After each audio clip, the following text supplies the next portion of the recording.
And who are able to qualify for playoffs, that job will be done. Effectively, because there will be enough teams to get 80 points.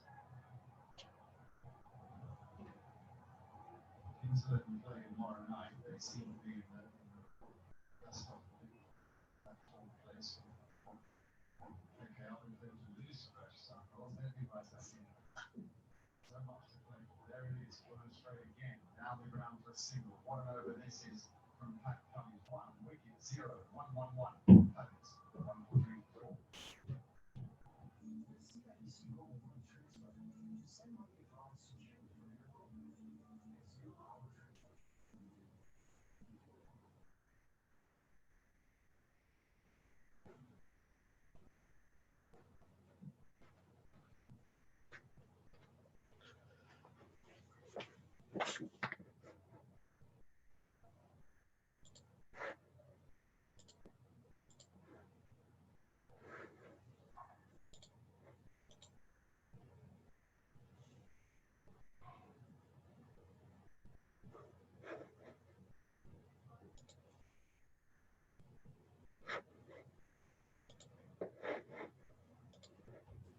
Hi, Prashant.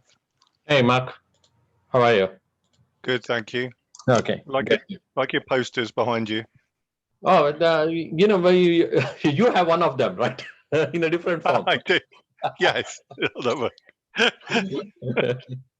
Yeah. Okay. Good. Yeah. So, in fact, your topic today is best practice number 2 in my book. Okay. Great. That sounds good. Sorry, I just found we're used to using Teams, so I just need to get familiar with and I can share the screen here. Great. Yeah. So what we will do, Mark, is I will do an introduction, and I will. So I'll just give a quick overview of our firm, which should be less than 2 minutes, and then it's all okay. yours. Great. That's perfect. And how have they been going up to now? It's okay. It's pretty busy with a lot of the consulting projects and training. You know, we do 2 things, and when it comes to training, it's basically okay.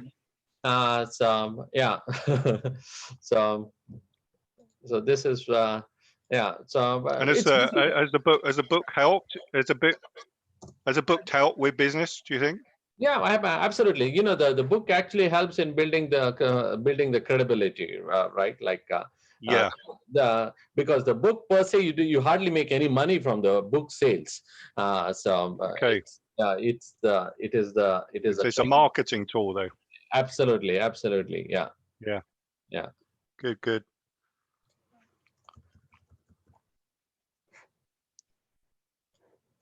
And how's Vancouver? What's the temperature like? Are you still in lockdown, or are you out of lockdown?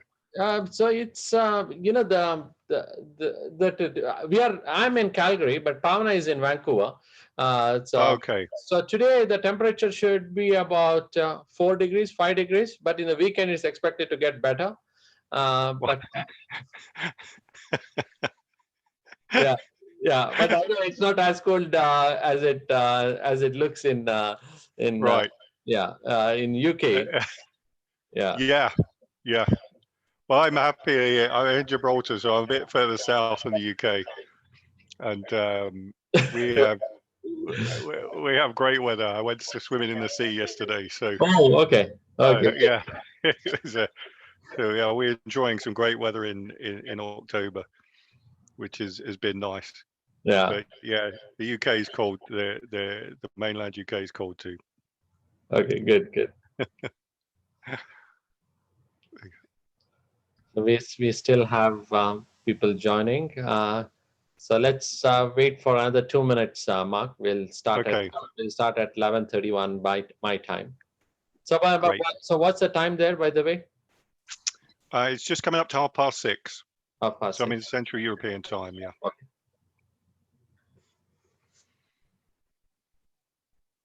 So we have quite a few people joining.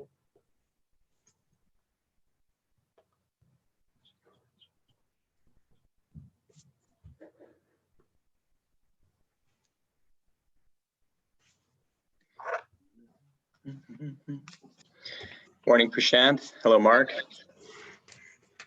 Hi, how you doing? Very good, thank you. All right.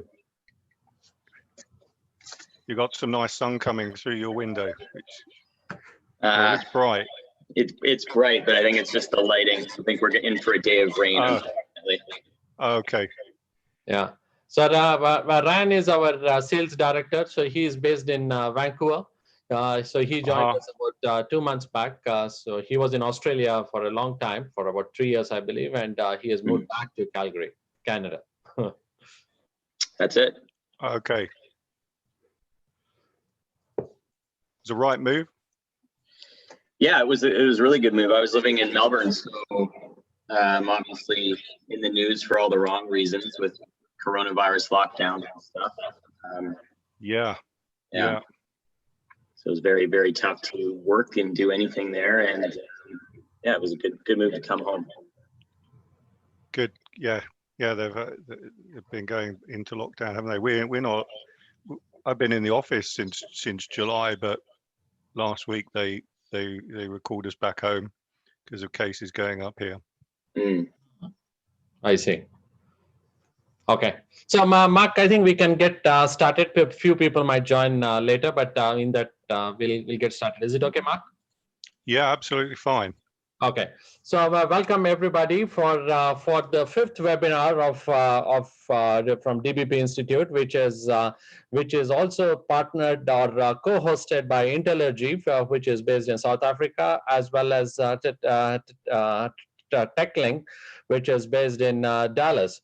So thank you, Suman and Debbie, for your support. We have Suman in the call, but I don't see Debbie till now.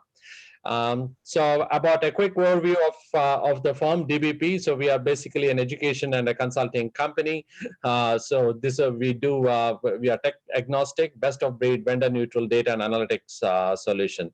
So these are some of our clients. So we have most of the clients have based in Canada, but of late we are doing some work outside Canada as well, including India, Europe, and US. So what we do is basically about training and consulting. So these are our 6 training services which we have, because we fundamentally believe it's the data literacy or education that is important when it comes to getting value out of data and analytics. So without education, you can't go really far. So there could be data, technology, and all other buzzwords, they come later. The first thing is about education and literacy, and that's where we are focused on, and helping the community get the right skills and tools on when it comes to data and analytics. So we have different products or training services, one for analytics, one for EPM, dashboarding, supply chain, HR, and so on. So far we have trained about 1,250 people, and in the next 2 months, there are almost like 200 more people are expected to get trained in analytics as well from DBP. So apart from this, we also do a kind of a quick webinar topics. I have presented one in DBP's webinar, very similar to the webinar which Mark is going to do now, but these are just like 1-hour talks from us, so that you get to know a little bit about the strategic aspects of analytics, especially if you are a director or a C-suite kind of person. So these are our 12 consulting services, which in the data analytics and in the digital space. And how are we different? Again, as I said before, we focus on literacy, and then we go all the way towards implementation of the analytics continuum, which is descriptive, predictive, and prescriptive analytics. And the foundation is literacy, and along with this, the linchpin, I would say, is the kind of the use cases, which is the high impact ones, which we work with the clients and making sure that there is value for them. So thought leadership, these are the 2 books from me. Mark has one of them. A couple of people in this call have both. And Gary Calkins, who sits as an advisor for DBP, he has written a book on CIO best practices. So these are the books from DBP. So that's all from us, from me now. So I welcome Mark to this call. Mark is he's a director of BI and analytics at Ladbrokes Capital. He is based in Gibraltar in UK.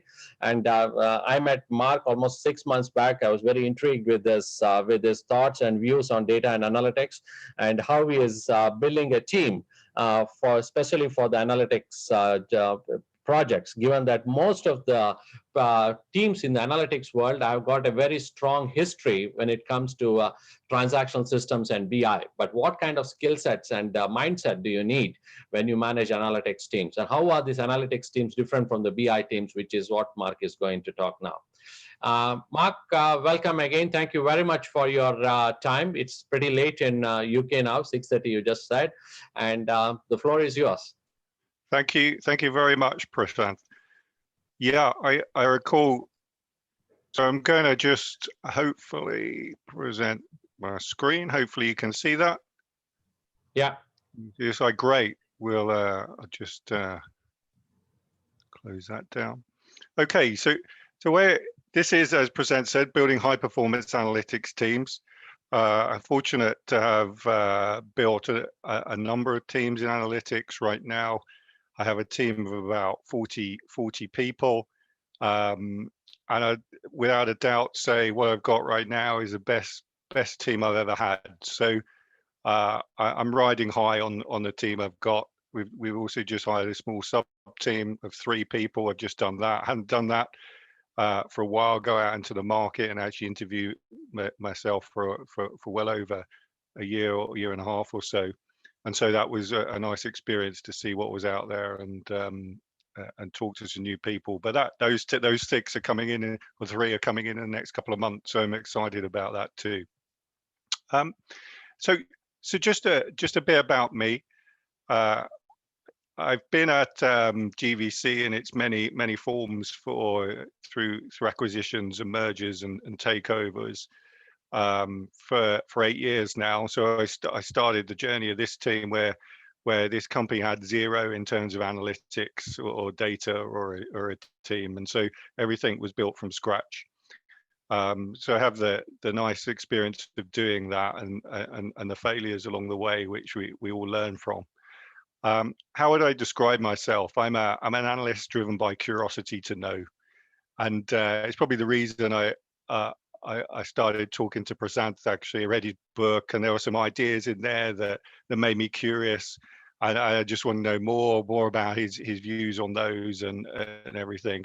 And curiosity for me is the most important attribute of an analyst. Not only does it mean that you're intrigued and stuff, but it means you work with no judgment, and you don't have any opinions going in, and you're open-minded. And that's an important trait of an analyst when they're asking questions.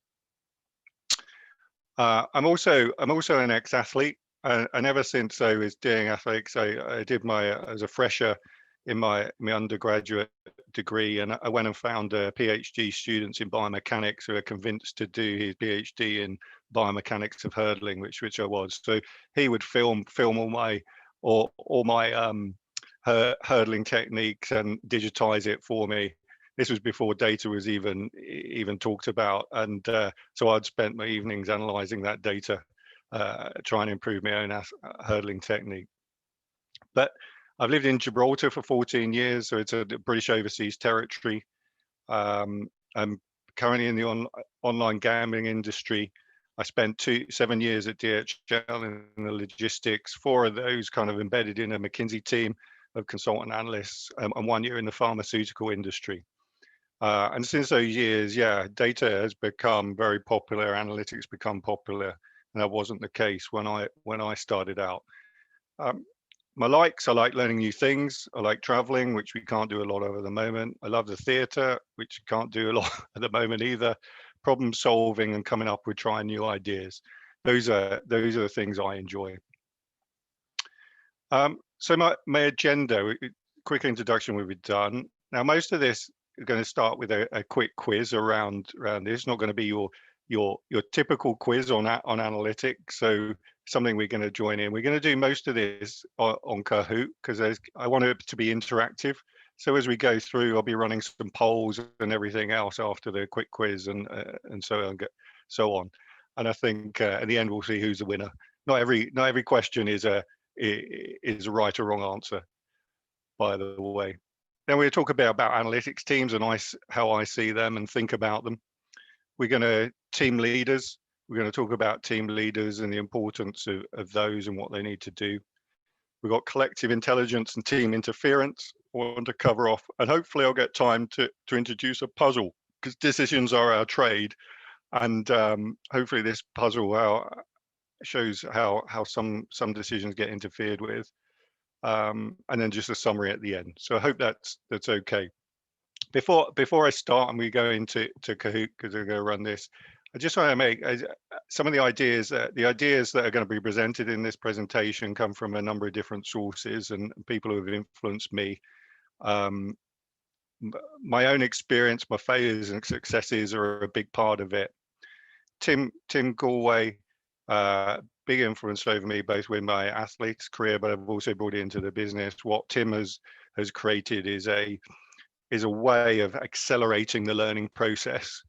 And he has the concept of there's the outer game, the game that you play to achieve some external goal, whether it's to increase revenue, whether it's to deliver a product or something like that, or win a tennis match. And then there's the inner game and all those things that are going on in your head that can get in your way and actually stifle your potential. So we'll talk a bit about that as well, but especially when you've got 30 inner games, if you've got a team of 40, I've got 40 inner games going on in people's heads and how those interfere with each other.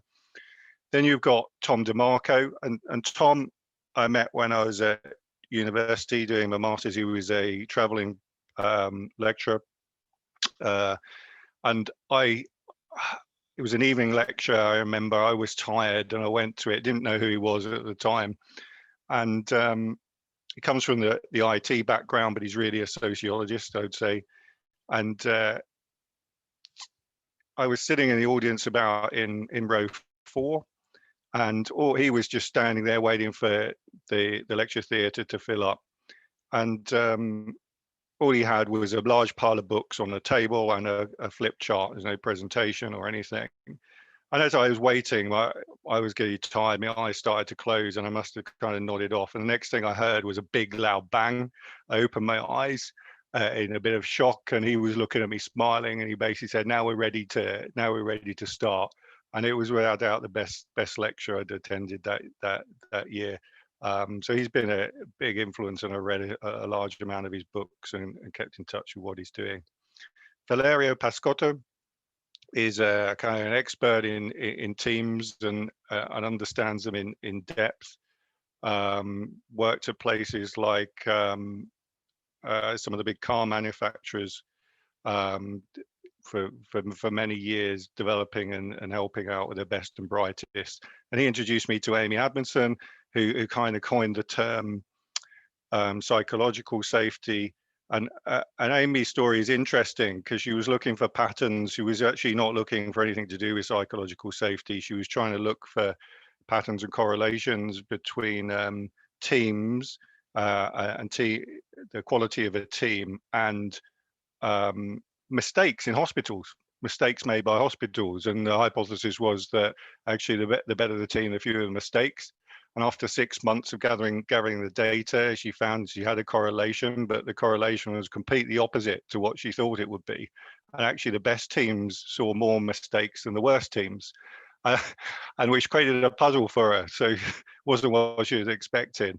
And actually what she recorded, what she eventually found out she recorded, actually the best teams just record more mistakes than the bad teams, and they're much more open and honest about them.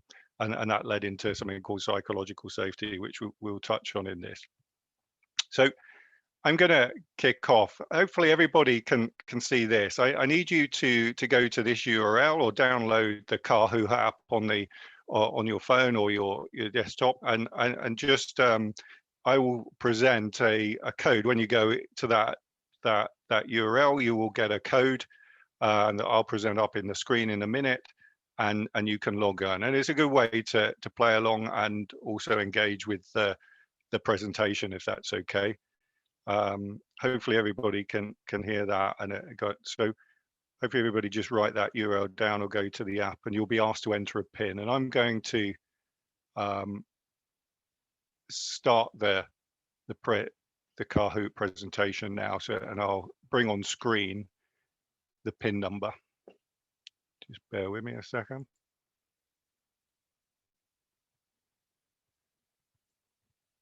Okay, if you want me to go back to that URL at any point in time, let me know. But the game is loading the pin. Okay, that is your pin, 628767. So if you could go to Kahoot, that URL or the app.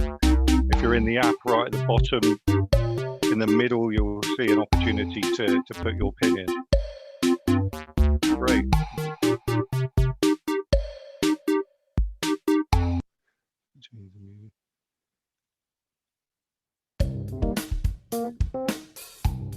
That's good. We've got 2 people on. I'm going to wait a little longer just to let people get. And while you're doing that, I'm going to explain how this works. So, with reduce the music. Hope everybody can see that. What's going to happen with this quiz or the whole process is that it works. You basically, in most cases, you get the option to do a multiple choice. You get the question, and you will get maybe 4 answers, and you get to choose which answer you think is best. Sometimes there are multiple answers. Now you gain points by being very quick and very accurate as well. So a combination. You can be very accurate but take your time. But the winner's mostly likely to be the one who's quick and gets the most answers correct. And we'll play this game as we're going through the presentation, but we're going to start off in a quick quiz. So I'm going to start now.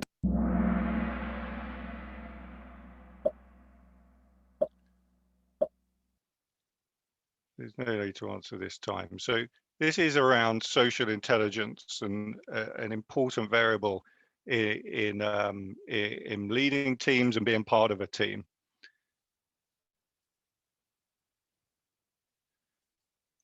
So here's the first question. What is the most important dynamic of team performance? Which do you think it is? Is it the right personality and gender balance? If you think so, you press the red one. If it's socializing outside work, feel safe to speak up and say what's on your mind, or setting clear goals. You've got about 10 seconds left for those who haven't answered.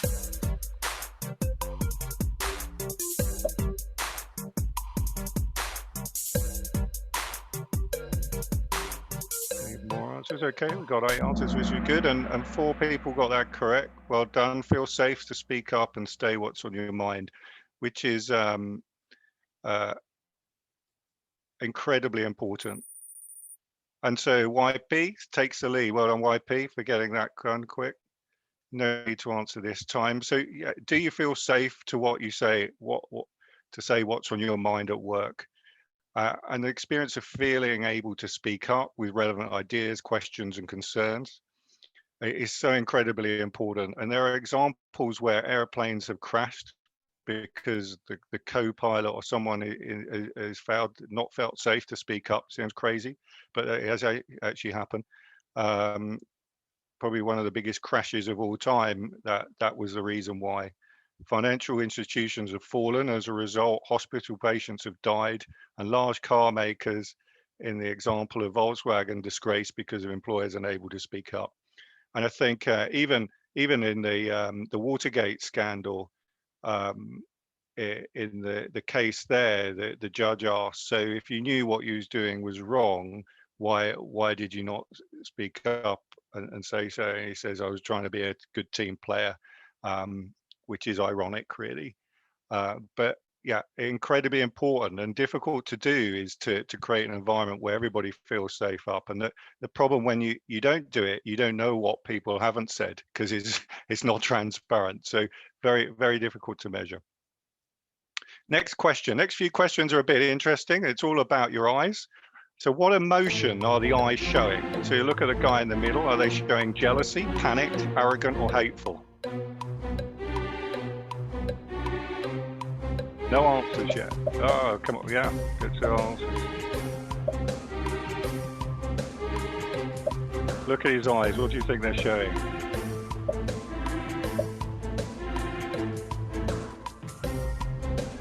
There we have 5 people got that right. Fantastic. That's good. Okay, we got a few more of those. This is starting to measure people's social intelligence, and people, interested in this and how you can develop, there's a some resources online where you can go to. So here's another one. Look at this guy's eyes. Is it indifferent? Is it embarrassed? Is it skeptical? Is it hateful?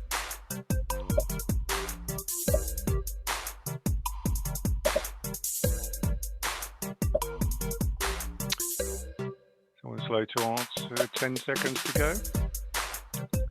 Any more answers? Very good. Six of you got that right. Skeptical. Excellent. Really good. And non-verbal communication and in being able to interpret is a really good sign of emotional intelligence and social intelligence. What emotions are the eyes showing? Irritated, sarcastic, worried, friendly.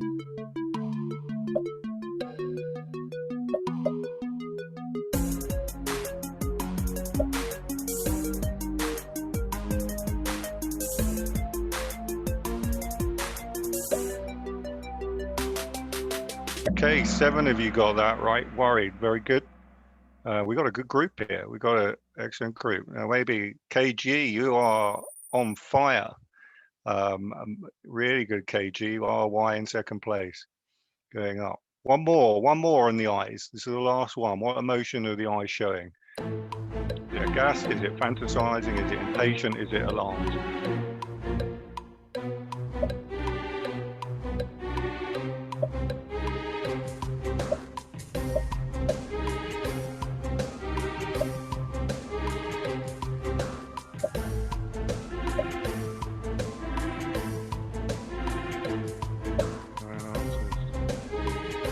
Okay, 3, 2, 1. I think we've got most of the answers now. What we got? 7 of you got fantasizing, which is really good. Who's going to tell you? And RY takes the lead. Great. So yeah, for some of you, you found that easier than others, and that's just part of being aware of both what others are thinking and doing. People don't tell you. People don't always speak up, and so it's important to be able to be able to read people in other ways. So next section, I just want to talk about the analytics team. Keep your Kahoots open because we'll come back to them as we go through this. But that was the little quiz over with. So what is an effective team? The definition that I work with is a collection of people working together to achieve common and meaningful goals in a way that is enriching and supportive. So the ability to be common goal is so incredibly important. We tend to create people out of universities where we create independent adults. And actually what we really need is interdependent adults, people who can share a common goal, don't speak from the individual's perspective, but speak from the team's perspective and work towards a meaningful goal. Also, it's so important that whatever you're doing is enriching and supportive. There are teams that I've been in that I've hated. We've achieved a goal and I've hated the journey through it and couldn't wait to get away from that team. And so it's important that you enjoy that journey. You learn as you're going through it. Sometimes we do things we don't learn anything, maybe we're even going backwards, and that team becomes supportive and they want to help. So quick question now. This is a multi-select question. So why would you not consider a group of people waiting at a bus stop to be an effective team? You consider them, just think about that for a second. Not working together? Are they working together? Do they have a common goal? Are they not particularly meaningful? Because they're not enriching. This is multiple select.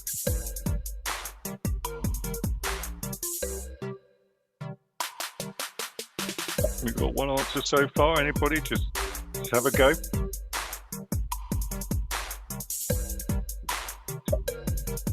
Got 2 answers. Okay, we got 4 answers in the end, and the 2 people got that right, which is good, but not particularly meaningful and not enriching was the right answers. They're definitely they are kind of working together. They're all kind of lined up and in an orderly fashion. There is a common goal. They all want to get onto the bus to get to their destination, but it's not particularly meaningful and it's certainly not enriching.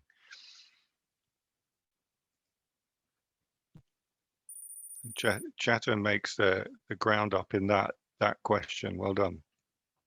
So what do my team do? Analytics and the role of analytics team. Well, my team every day come into work and we peer into the unknown and reduce our uncertainty. So we go through that door and we don't know what questions perhaps we're going to get in the morning, but we come out having reduced uncertainty and gained some insight to help improve decision making around with our business leaders. The team is about being smart and intelligent in the way we make decisions, and if applied well, we can generate millions of revenue or prevent loss of revenue. It's about putting less emphasis on gut feel and more emphasis on fact-based decisioning, and it's a key drum we bang about finding and exploring patterns and that can be applied to new decisions you have to make. And ultimately, it's fueled by data. Everything is fueled by data, as you all know. And so the roles I have in my team, I have 4 main roles, which are the data roadie, the data engineer, the analytics opera singer, and the analytics rock star. So I'm going to talk a little bit about those roles. And when I ever ask someone who perhaps want to get into analytics, what do you want to do? I want to be the analytics rock star, they say, which is ironic because that's not the role that's seen as the most, or has been seen as the most interesting or the most growth over the last 7 years. So a person who wants to get into analytics, I find is immediately confused. I went onto one recruitment site in analytics and saw all these different types of roles and names. It seems that you have to pigeon yourself whole in one type of analyst that could dredge. I don't specialize in any one. I expect people in the team to be able to move across all types of domains in my team. So I'm keen not to pigeonhole people. The other interesting thing is the rapid acceleration of the term data science. And so this red line is the searches for data science. And so you can see it's increased rapidly over the last 7 or 8 years. And back when I started my current position, no one was searching for it. It didn't exist, right? It seems like it's been around for years, but it didn't exist. And I can remember going for someone who wanted to create predictive models and trying to find a recruiter, and I couldn't find one. Eventually I found one who specialized in it. Very, very rare at the time. Now there's millions of them. I can't get them off my back. I'm constantly saying. So yeah, in 7 years, a lot's changed. I started my analytics career way over there when actually no one had even thought about what data science was. It was called different things back then. Although we've been doing it ever since way before people were searching for it. So the analytics rock star. So we have a number of these in the team, and they're generally, why I call them rock stars, is because they're popular and sought after around the organization. They come from any type of background. We have astrophysicists as part of that. We have neuroscientists. We have people from history background. I've even taken someone from the call center who's become a head of analytics in a US organization, who I took actually 6 years ago and developed into someone who can lead an analytics team. They often bridge the gap between the data scientists and the business, and they find patterns in the business opportunities through data. And they're very on hand. They tend to be working very closely with the specific domains of the business. They do data wrangling, descriptive statistics, resampling, pattern finding, storytelling, very strong communication, and strong domain expertise. They're expected to know their area of the business as well as anyone. They're curious and they're a problem solver. And they're not tied to one solution. Then you have the analytics opera singers, and these tend to be more classically trained in conventional statistics and machine learning techniques. They've come through that path. They tend to have a stronger maths background, and more likely to spend most of the day working in tools like Python and R. The data science is generally less well known around the business and tends to work specific problems, opportunities, and they will tend to provide models or tools that predict customer behavior or segment customer behavior. I think the lines are starting to get more blurred between those two. I've taken people who are very strong in this area and put them in the rockstar analyst position. And it took some adjusting, and now that person is in a head of a set of rock stars, and adding huge amounts of value. So it's not for everyone, but in some people it works for. And if you can cut across both, you're extremely powerful. Then you have the data roadie, and it's the connection between the business operation, data engineers, and analysts. Is incredibly knowledgeable about business processes and how these business processes translate into the record of the data. They ensure the data environment and the data is understood, and they complete and prepare the environment for the analytics opera singers and the data rock stars. And they love understanding business systems in detail. These people love it, whether it's process diagrams, data structures. They love that in terms of the preparation. And then you finally got your data engineer, which builds the robust pipelines and the routine data transfers. Once we've understood the data, how we want to use it, how we want to compete, what the key metrics and things we want prepared, provides a robust data environment for data that's understood. So those predominantly are the four roles that I work with. And my organization is kind of set up like this. So you've got a director of analytics and BI, you've got a data roadie team, you've got a marketing analytics rockstar team, you've got a sports analytics rockstar team, you've got a gaming analytics rockstar team, you've got a compliance analytics rockstar team that I've just created, and you've got a BI data engineering team, and then you've got an analytics opera singer team that are kind of independent, that work across all of these for specific solutions. We also have a number of the kind of seniority or hierarchy roles. You have the analyst, which is the person doing a lot of the detailed analytics. You got senior analysts, which isn't that much different from an analyst, but these people will probably get slightly better work, and they'll expected to be interacting with slightly more senior people than the analyst. The biggest jump is when they move to head of analytics, and that's when the start to move more away from your hands-on data analytics and data science, and more interested in people and teams, and whether it's stakeholder management or the things we're talking about now. These skill sets become more important, and part of my job is to help that transition. And a lot of analysts find that difficult because they're not trained in it. So it needs an ability to influence. So a lot of my team is helping my heads of to bridge that gap. So one question that always fascinated me, why do I personally perform better under or surrounded by some managers and leaders, whereas others I tune out? And so we're going to go back to Kahoot now, but the question I got is, what is it in a team leader or manager that makes me tune out? And so the best team leaders I've worked with wanted to hear what I had to say. One-to-ones were informal and relaxed. Feedback was accurate and precise, and it was non-judgmental. Okay, there was trust in the room. I knew the things weren't being judged. I knew the person who I was speaking to was there, wanted to help me improve, and that was key. And the desire, the benevolence, the desire to want to help me came through. There have been plenty of times when I haven't had that. But ultimately, having had time to reflect, that's what became important to me. So this is an open-ended question. What attributes or missing attributes of your team leaders cause you to tune out? I'm sure we've all had it. Hopefully it gives you time to reflect on perhaps how you behave. We're all trying to achieve our outer objectives. So you just asked to type in the answer. We have one answer,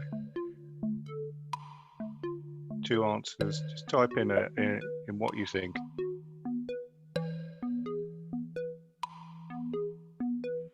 Any more answers?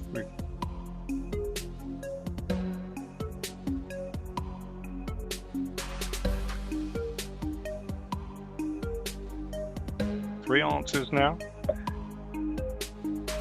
We must all have things that get under our skin and things we dislike about that stops us performing at our best.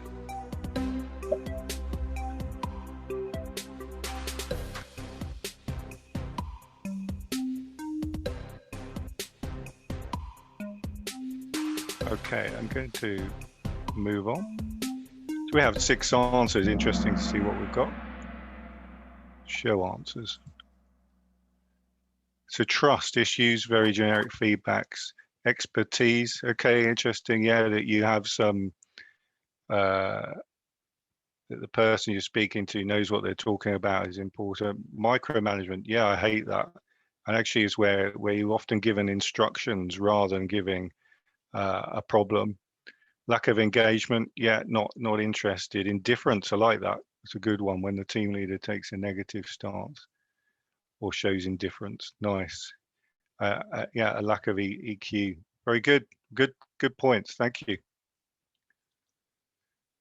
No need to answer this time. So yeah, so in my experience, my top 3 things that I feel make me tune out. Well, the top one is a lack of vulnerability. So people at these ages just show no vulnerability. It usually comes across as arrogant. They believe they're great at everything, and usually demonstrates that there's very little for them to learn. So the ability to show your vulnerable side is important. And whenever we have to delegate work, there are some people I think that think it's their right just because they're a manager, but actually you're asking another expert to do something perhaps you can't do. And regardless of your manager, there is a vulnerability there in doing that, and you should be aware of that rather than just thinking, expecting that that's their job, that's what I get paid for. You won't get the best out of the person if you do that. A lack of empathy. Yeah, and this is critical, I think, that managers and leaders that show lack of empathy, or other team members that show lack of empathy. An example of things, someone gets their finger trapped in a jaw, bruise. I even feel that tingles makes me tingle in the neck. I can relate to it. I can empathy. So that's an example of where you may have some empathy for someone and put yourself in their shoes. And empathy can be learned or lost. Doctors have learned to not show empathy when they become a lot, I guess, softened to it when they're talking to patients, so they don't get personally involved. I personally remember, unfortunately, I've had to execute a number of people through my time as a leader of teams from companies. When I first did it, I hate it. I really empathize with the person. How would I feel if I had lost my job and going? Right now, I don't have those same feelings. I've learned to remove that type of empathy in that situation. So there are ways you can lose empathy, and there are ways you can increase and train yourself to be more empathetic. And then there's a command and control ethos. Those old types of organizations where instructions come down from the top, and I think it's linked to the other two. It's a pattern of organization that hopefully is going to die out over time, but I still see it hang around in many situations. So what paying attention to your team's behavior mean? And for me, this is what gives me some fulfillment at work. And I think I wanted to share with you a letter that I got from one of my team that had left a year before. And a year later, he took it out. I'd never had any other contact from this person. He took it out and basically wrote to me and said, it's just been over a year since I left the company, and recently I've been thinking a lot. I just wanted to say thank you. In the 6 months before you made the decision to leave, I was having issues in my personal life, and you were the person who noticed. I talked to him. I didn't give him a bollocking. I saw that his work had declined and obvious. And so he basically then said, how I know that if I'd been more honest to you, and the company would have probably figured this out, but my pride and stubbornness, and I've highlighted those 2 words, and we'll come back to those 2 words a bit later, had stopped him being open and so on. So the point is, the nonverbal communication, creating an environment where people speak up, is difficult, and actually picking up on other signs and is also important, and then how you react to those is also incredibly important. So things when I'm not, so these are the things that I enjoy working with people and actually having an influence over them.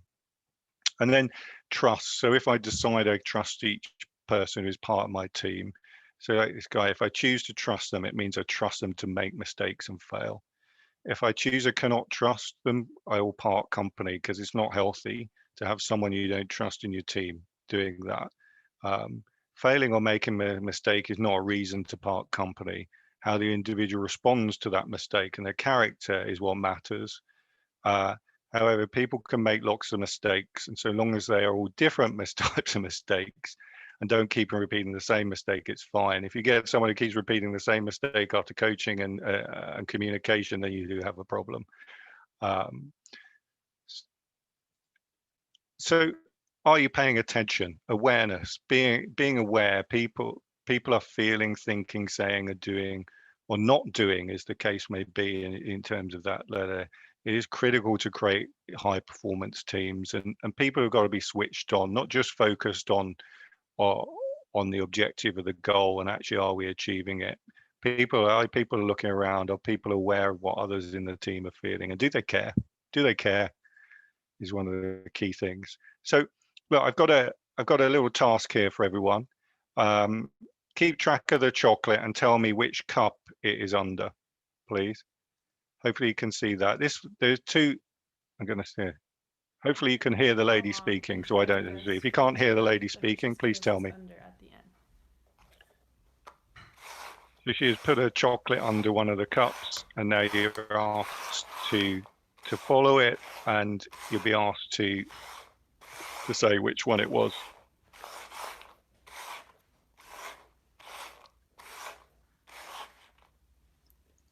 I don't know. Anybody want to have a guess? Can people have a guess?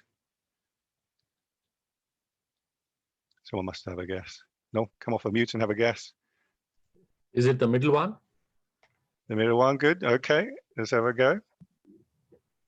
Try to guess if it's in the left cup, the middle cup, or the right cup. It's not in any of them. It was removed. Left cup. Let's have a look. Keep an eye. This is just a practice go, by the way. Oh, well done in the middle. Someone said the middle. Well done. So this is the real test, okay? And I'm gonna ask someone to say. So you've got a bit more cups. I've added an extra pair of hands, So and I've really added focus on additional this one. colors here. But that's only to distract you from the pink cups. The pink cups will always have, one of the pink cups will always have the Hershey Kiss underneath. So let's get started.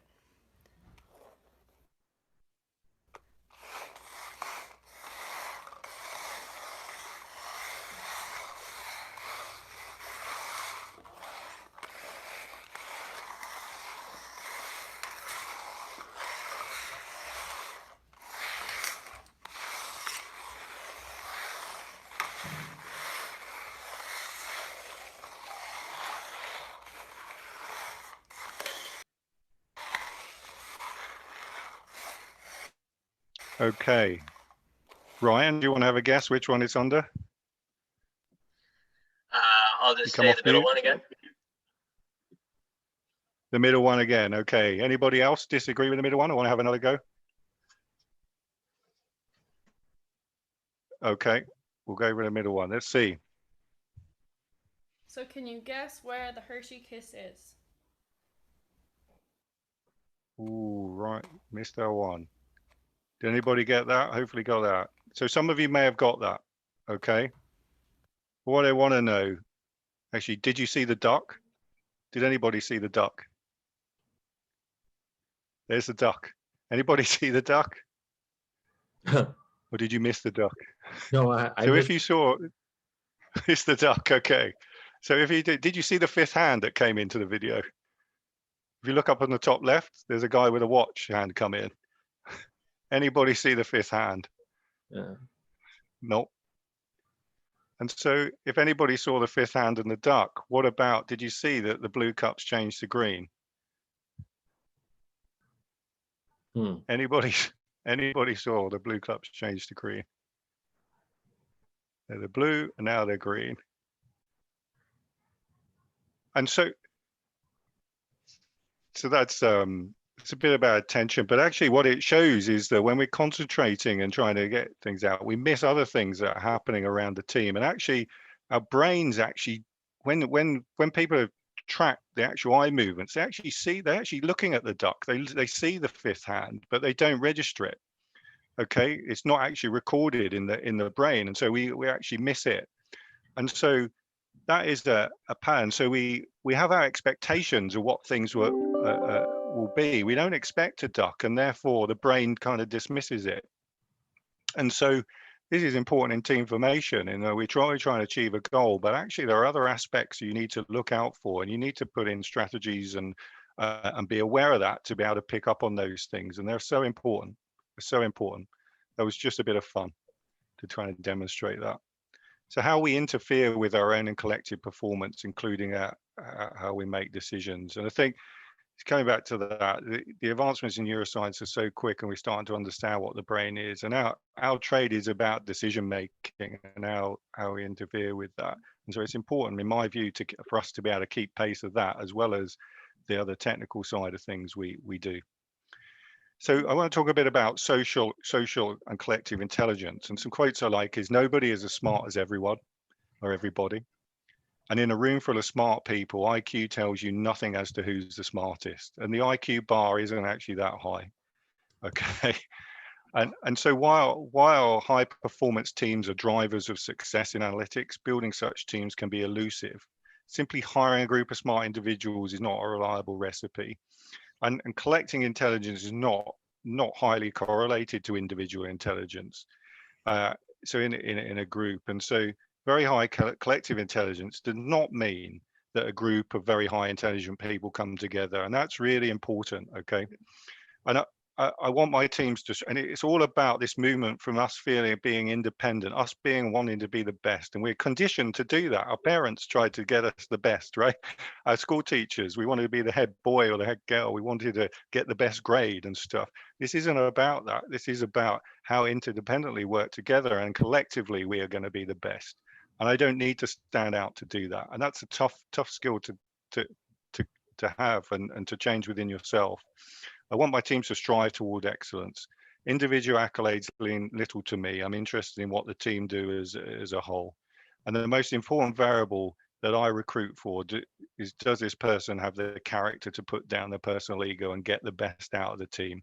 It's not about being the smartest person in the room. An ego is one of those interferences. So a team mindset and an individual mindset. Individual mindset is kind of what you're coming from a place with what's in it for me. It's a fear of missing out. I propose something even if I don't fully understand what the team is supposed to do. I propose something because I need to show that I'm doing something. I need to stand out. And there's a lot of people who come in with that mindset.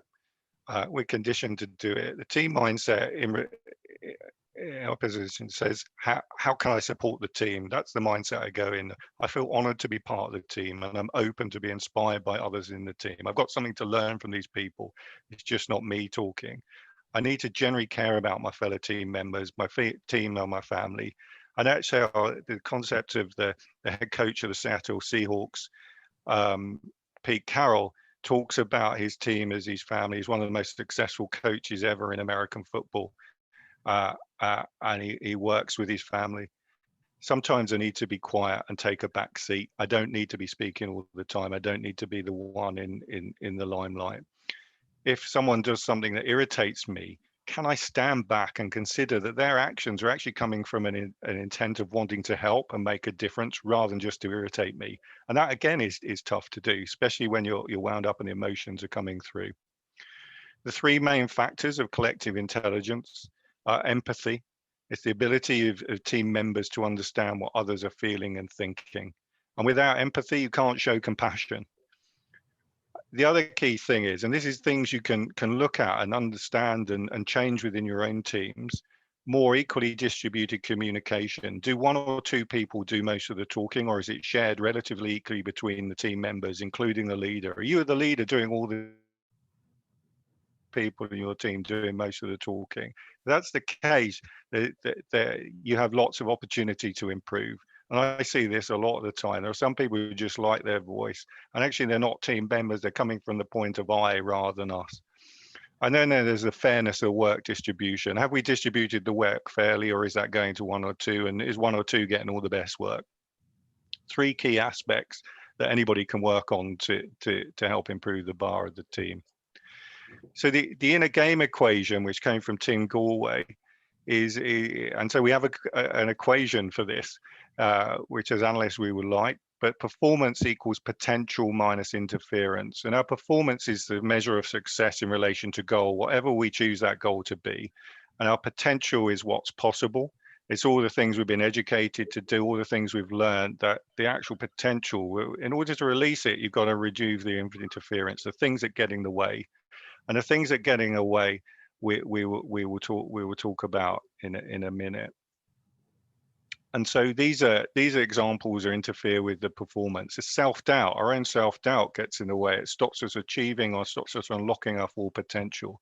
Mental models, I'll come back to that one in a minute. Fear of being judged, fear of looking stupid, overcritical, over-analytical about one's own performance, hatred, jealousy, resentment, inferiority, and ego. And I come back to those two words that I saw in that letter. My pride and stubbornness got in my way. I didn't open up. I didn't tell you about my full potential and which way we could have worked something out. And so mental models can be incredibly constraining. You put them in place for good reasons, but over time they should become degrading, but we stick to them. And I live in Gibraltar, and so I had to get a story in about some monkeys. And so the experiment with 10 monkeys in a cage, where in the top right hand corner someone had put a large bunch of bananas and a big log going from the ground up to the top right of the bananas. And what happened was all the 10 monkeys started to charge up the log towards the bananas.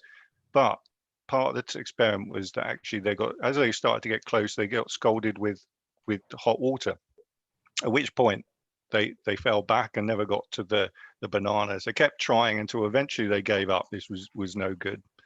Then what happened is they exchanged one of the monkeys for a new monkey put in the cage. So 9 existing monkeys, 1 new monkey. And the new monkey, first thing he did was straight up the log to try and get the bananas. But before they put the monkey in, they'd actually turned off the water by now. But all the other monkeys ran up behind him and pulled him back before he could get to the monkey bananas. And so he actually never got to the bananas and never knew why. They eventually exchanged all the original 10 monkeys for 10 new monkeys, and actually none of them went for the bananas and none of them knew why. They had a mental model that had been built up on beliefs of other monkeys that constrained them from moving forward. So it was now an interference to their own performance to getting the bananas, and actually the constraints that were in place no longer existed. And so challenge your own mental models. Are they still relevant? Are they still thing? And those are things that they're getting in terms of teams and individuals. So what is the biggest personal interference impacting your performance? We're back on Kahoot. Is it you're too self-critical? I'm asking you to be vulnerable here. Fear of looking stupid or embarrassed, jealousy, fear of being judged.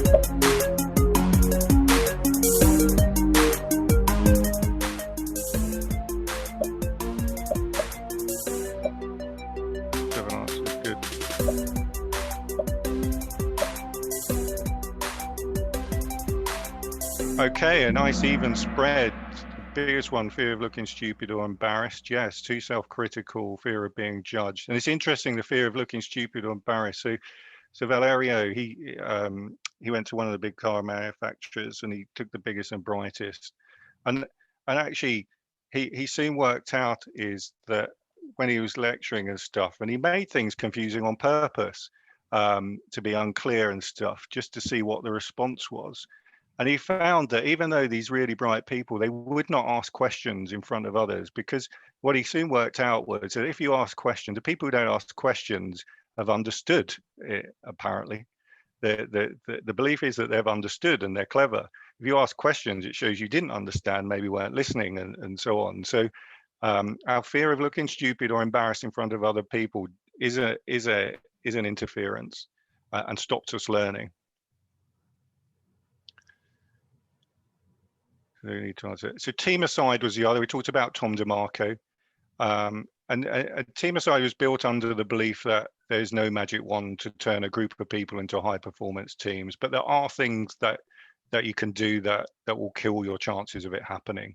We have bureaucracy, we have physical separation. Bureaucracy is too much need to create controls and stuff, and it's defensive management. Physical separation, which is hard these days with COVID, but actually it's hard to get the social interactions, and it's something we have to work on, I think, in terms of how we do that going forward. Fragmentation of time, giving people too many different tasks or too many different projects. Quality reduced product. No one likes to work on an average or below average delivery. Everybody wants, the natural human tendency is to strive towards excellence. Phony deadlines. We've all had them. People impose deadlines where no one knows they're possible, or they're only possible if you really reduce the quality down to something that no one wants to deliver. Competition, if you create competition between people in teams, is usually a killer. Motivational posters, pretty much no one ever buys into motivational posters. Break up a winning team. And look what happened to the Chicago Bulls when they did that after the third NBA title in a row. They never won another title since. Conscious of time, percent. I'm going a bit over. What is the most important trait for a team player to have in your opinion? Just if you could type a word.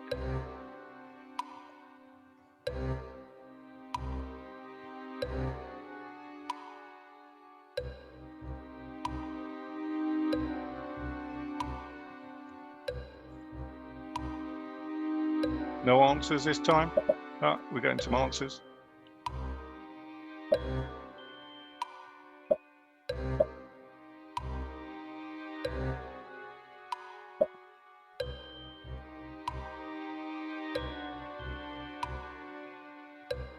Okay, thank you very much.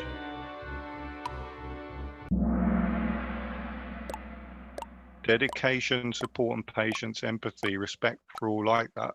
Cooperation, collaborative, encouraging. Some great words that come into view, and it helps us reflect on what we think is important.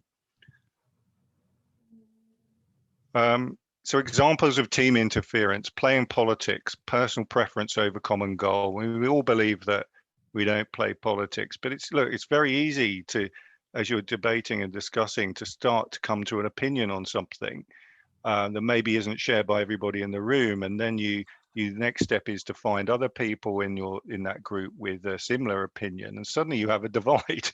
All right, and suddenly you're playing politics, because actually now you're trying to prove your opinion right rather than that. So conscious to be aware of yourself. Lip service, agreement but no intention to honor.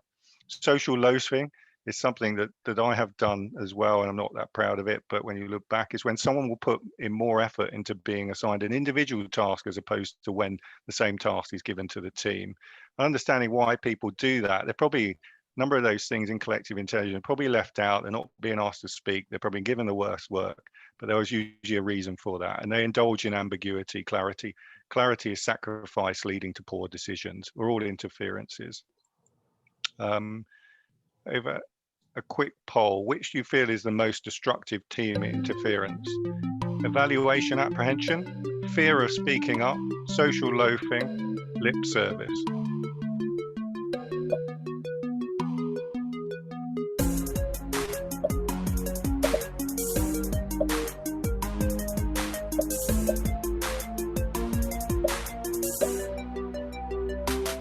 Thank you very much. 10 answers, good. So interesting, 4 have gone for fear of speaking up and 4 have gone for lip service, both important. The foundation is the fear of speaking up. The others are really important, but if you can't get this right, then the chances of actually creating excellence in teams is almost minimal. I'm conscious, there's one more poll. If you had a chance to improve you and your team at one of these, which would it be? Would it be a higher IQ? Would it be speaking up, tells people what's on their mind, benevolence, wanting to help and providing help, eradicate any selfish agenda?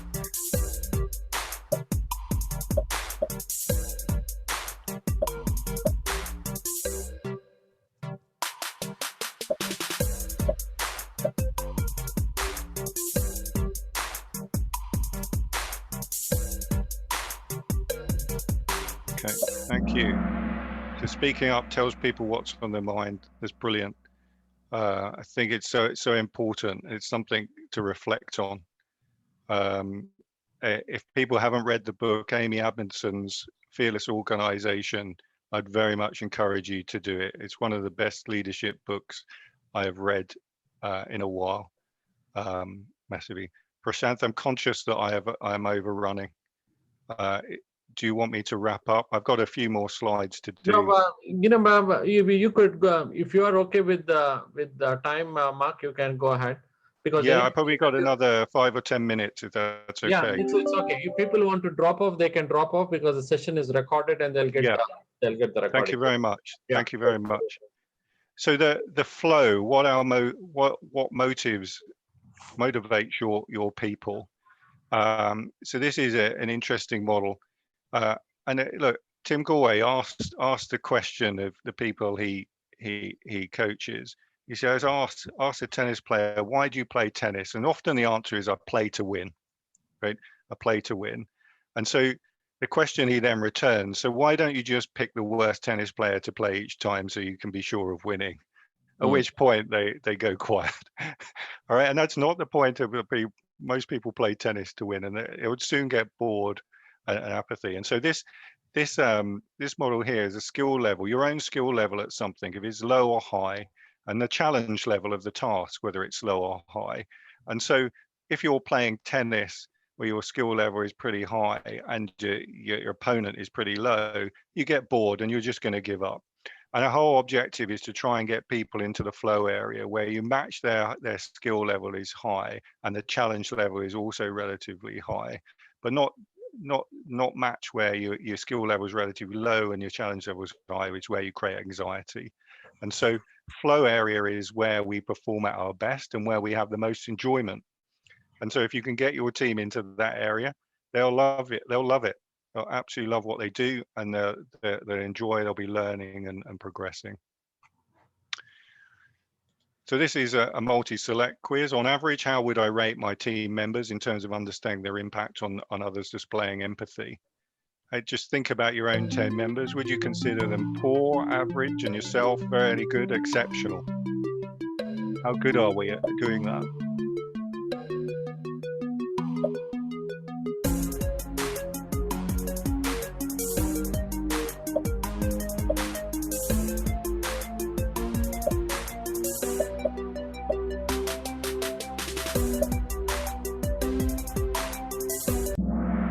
Very much. Fairly good.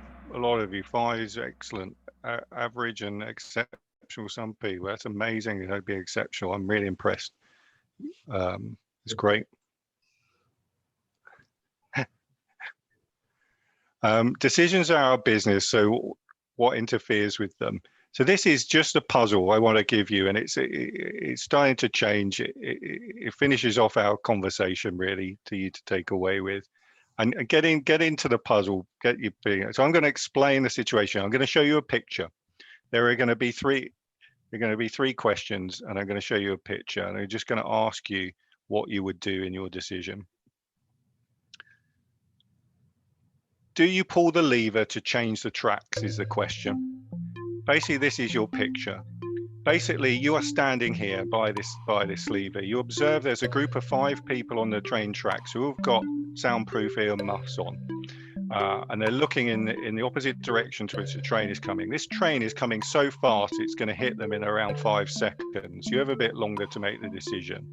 You have no time to run over to them to tell them, but your only option is you can flick this lever and change the tracks where there is one person on the track.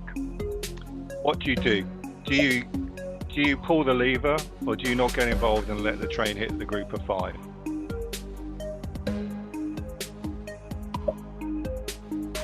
More answers are better here, please.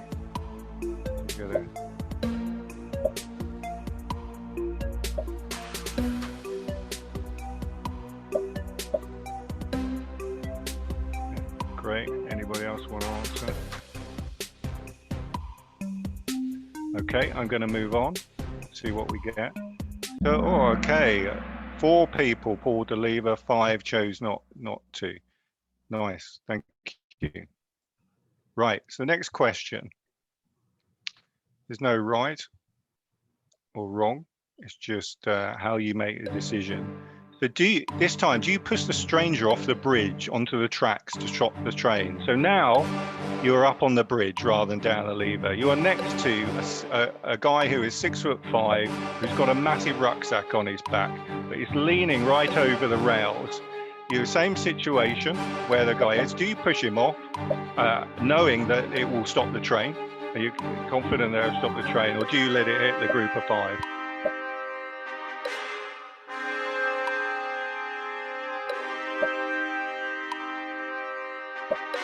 Quite like the music to this one. It kind of goes with the. We got another answer. Yeah, great. Okay, good. Okay, so 8 of you this time said you just won't get involved in that, and 2 of you still press. So slight difference from the previous one. And we have got one more scenario. Given the single worker is a friend of yours, actually probably your best friend or even your partner, and you don't know the group of 5 at all, do you pull the lever and switch, or do you not get involved? So this person now is one of your best friends, or it's your partner. What do you do?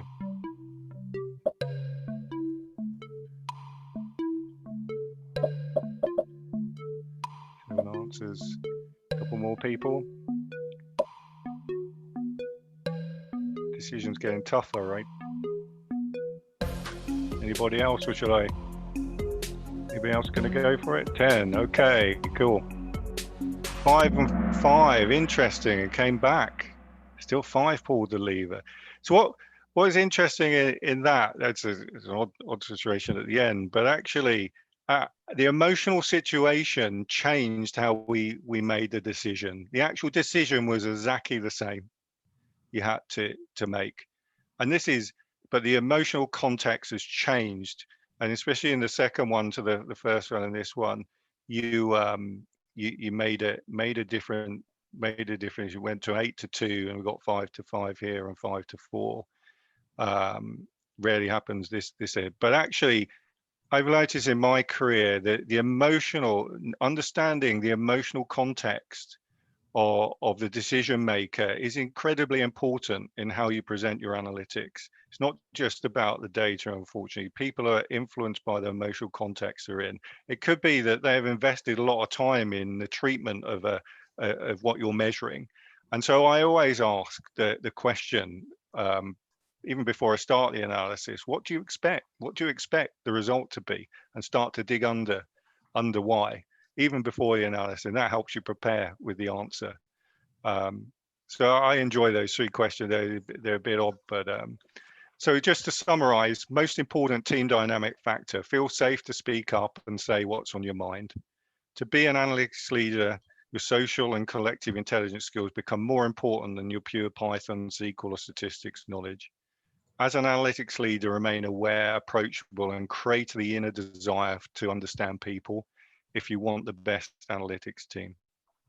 Understand how teams and individuals interfere with your own potential, and go out and eradicate those interferences. Be aware of them, and be aware of how the emotional context affects your trade of making the best decisions. And that's my talk. Thank you very much for inviting me, Prasanth. Okay, Mark, thank you very much for your time. So we'll take another couple of minutes for questions or thoughts people have in the room. So you can unmute yourself and ask a question directly to Mark. Any feedback, good or bad, I'd take it. So Mark, I will start first. Okay. So these days you mentioned about the 4 roles which you are mentioned, and including the data engineer role, who is working on the data pipelines.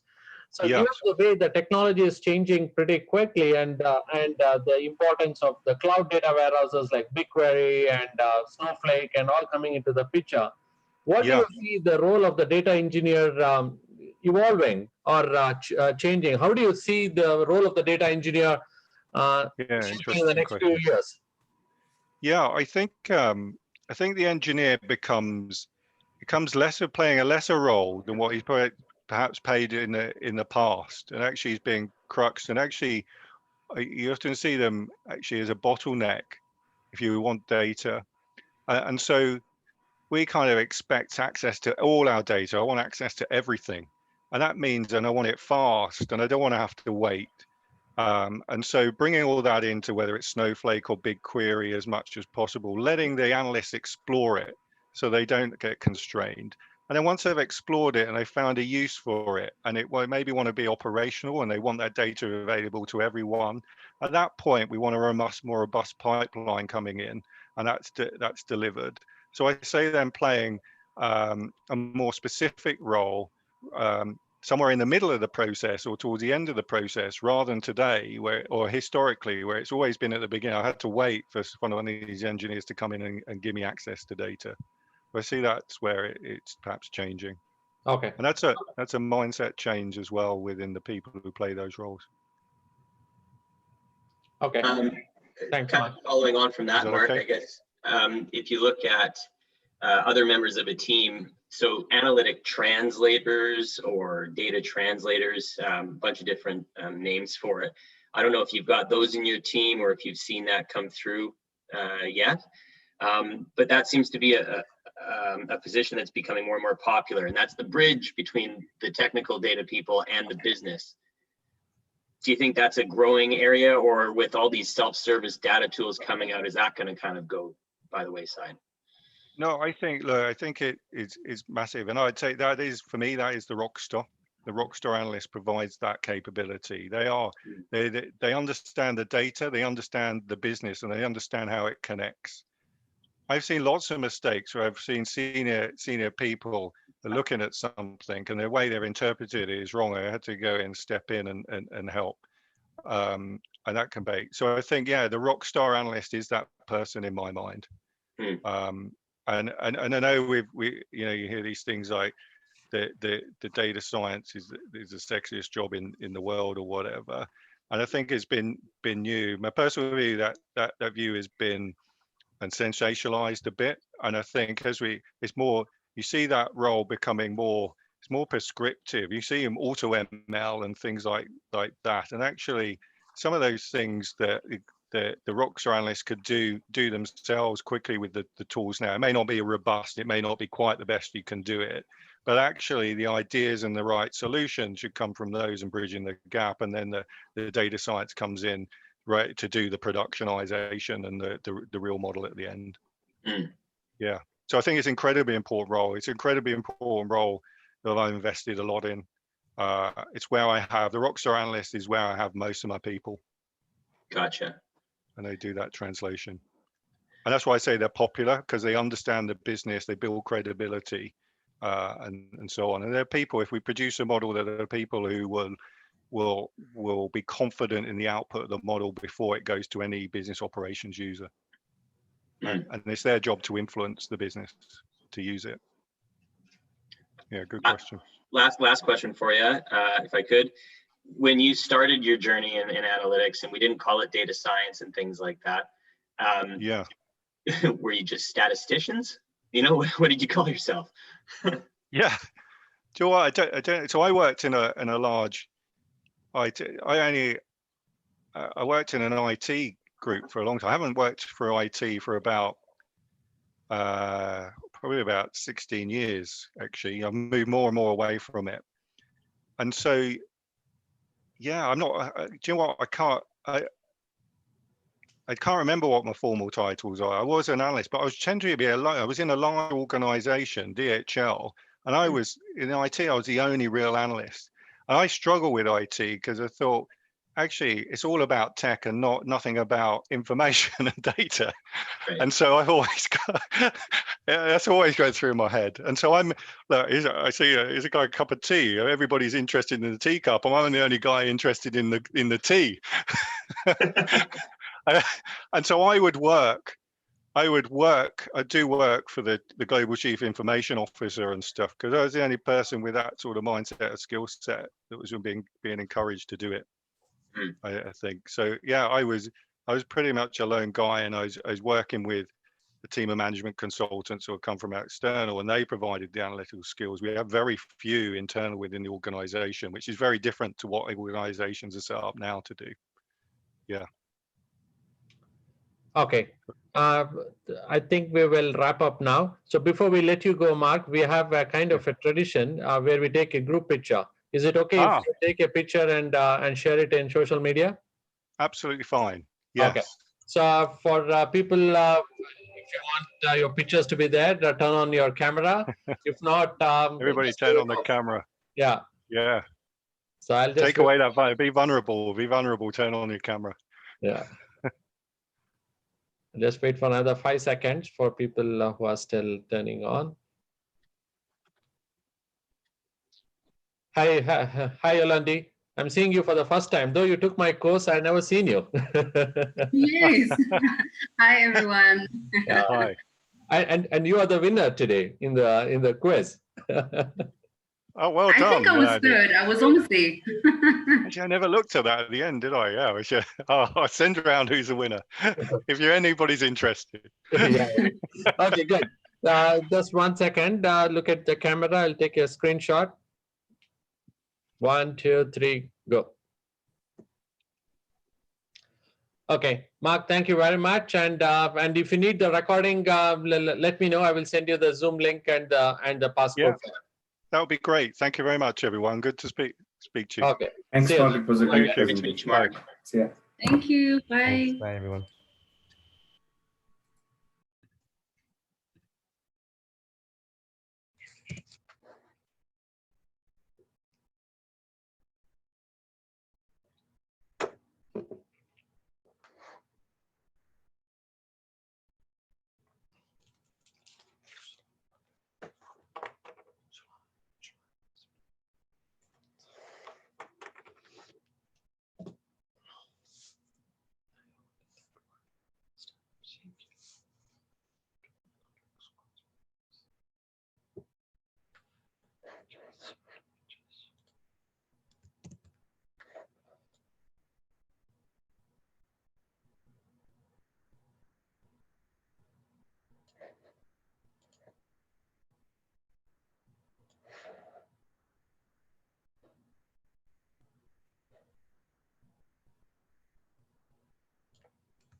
Oh, shit.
And Dorota, it's a big improvement from last time. You are able to say my name, and you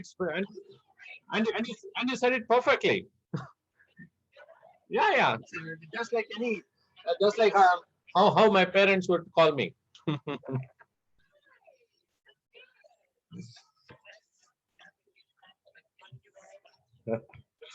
You did good.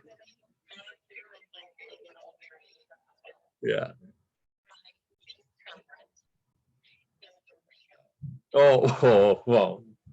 Yeah. Very little change in the name.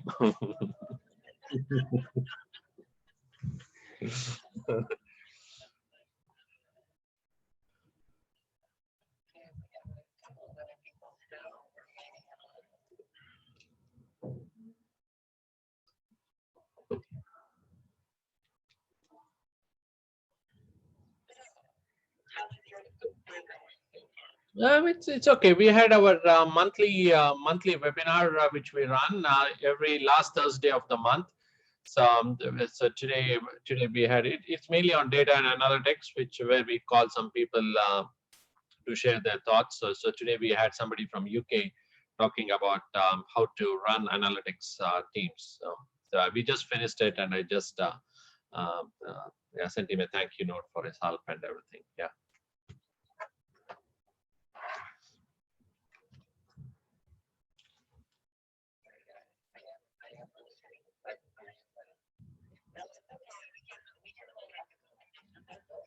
Yeah. Oh, okay.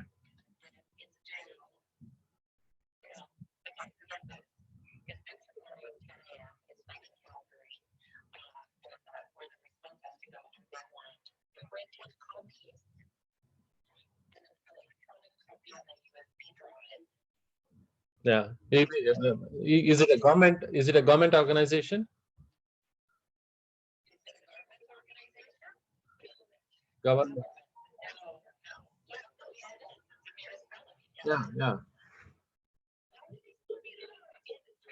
Yeah. So we responded a few years back to a couple of RFPs like this, and so then I stopped. It was a big overhead and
Yeah.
Yeah, yeah.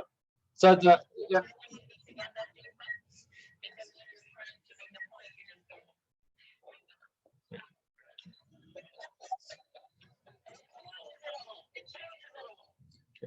No, I don't have any.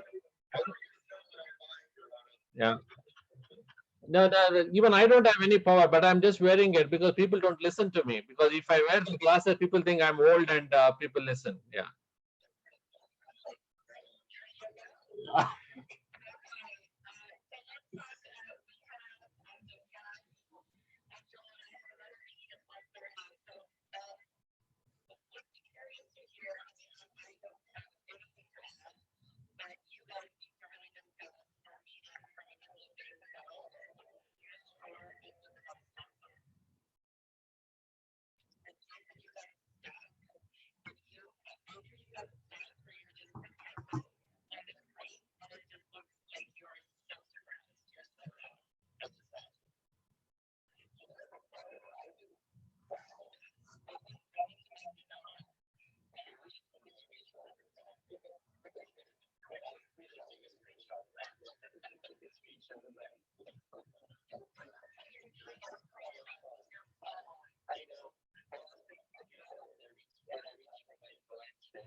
in place. Yeah, I think that would be a time factor. When laws go into DBP, we're just taking a look, and from there we can say, okay, this is what we think it's going to take to fix the current situation. And then, the concept of force is your building credibility. When the sort of we can help them with this temporary issue and that's without asking a lot of questions, like that's something that have other issues that they have, ongoing software compliance issues. I think there's going to be some other activity there, but for this particular thing, I think this is where we do an assessment and kind of figure that out. If the assessment is, we're thinking really low cost, it would probably be actually like a Massiflex or something like that. Like this is not going to be significant. Exactly what it is going to be for what our resources program and code. Kind of look at that from the community kind of perspective and see what's going on. So the combined resources won't be able to do that for about $10,000, right? And then from there, say, here's what your real issues are. Here's what we think it's going to take to fix this issue. And then ultimately, of course, there is a larger piece that needs to be looked at, which is the overall strategy. So for that piece, Kevin, how are you thinking of this? And we can certainly put that on our paper or say different process we have on the good. Keep it simple. Let's keep it all on your paper. And then behind the scenes, we'll kind of figure out what that's going to look like. It actually kind of be the process in the long go, anyways, which is all of the hours are kind of tracked, and we kind of keep an idea, even if it was a larger initiative, it can be tracked and by invoice to individual, and then single invoice to the client. So the client needs make no more interface, they don't have to worry about it. Those very clear on what those billings are and such, right? That's pretty important. Is there a story that I wanted to jump on and get more somebody? So, but very quick question. I think we said originally we're talking about the pricing, Kevin. So with the $1,000 for the infrastructure, but the assessment, okay. That's to go in and really the code and look at what's really well. So that's kind of the ballpark of what we're thinking. Are you going to give an approximate amount of hours that you think are taken, or just kind of how many hours that will get this will be the $1,000 to do an assessment? Yeah, so we're thinking probably no more than 6 hours to do that assessment, to go in and look at the code and look at those pieces. But again, that's a ballpark figure. I think that's really extreme information. This is the conversation we got in. This is the best approach. That's what we're taking to get the talk out. But it's a combined effort, and Prashant will be working with that team that's doing the assessment to kind of look at the structures. And then from there, we would be able to give them a series of options, like patches, guys, kind of rebuild this. And that's, so if we could say this is what it is, that way it's the best regard for the customer. We're really thinking of the customer and the way that they work. Right, okay. So if we can do this as well, right, just I was trying to make sure we answer the very like some of the things we want to do, and we need to put out things to do with projects where we have to do as part of the scope of work. So this way everybody is very defined in terms of what we are going to achieve. We do some script comes in there as well. It comes on. I don't know if we should really do that on a physical work, but as long as we have scope of work, what our responsibilities are and what are we going to do. And maybe at least some basic things in terms of like, what our code is going to look like, or what we're going to engage with them with, like afterwards, about discussion on like ways what our findings are, keep that the outcomes at a very low level so that we don't have overturning anyone. Yeah, absolutely. Jason, I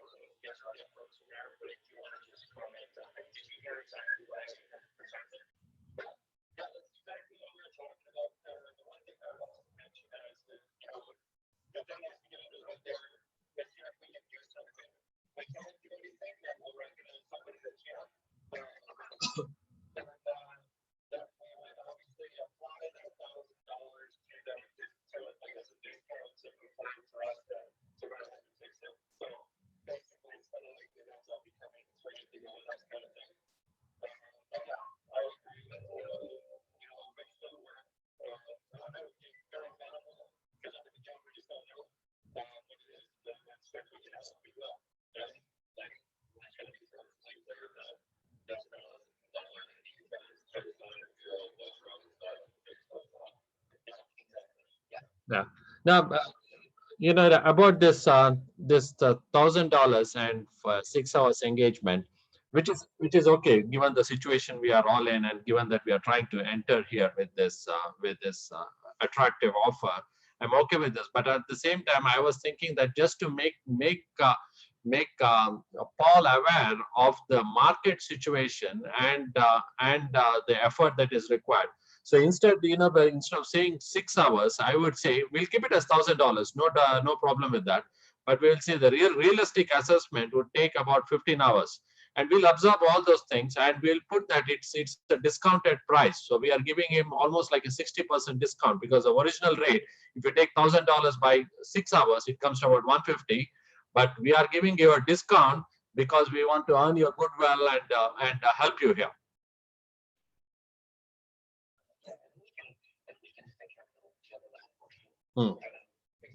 Yeah.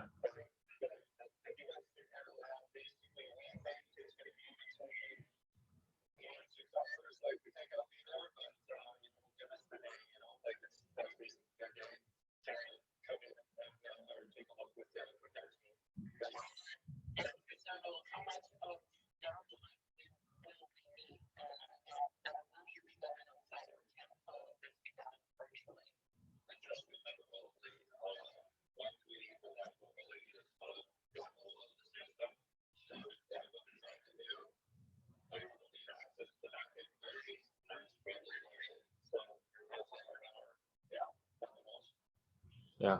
So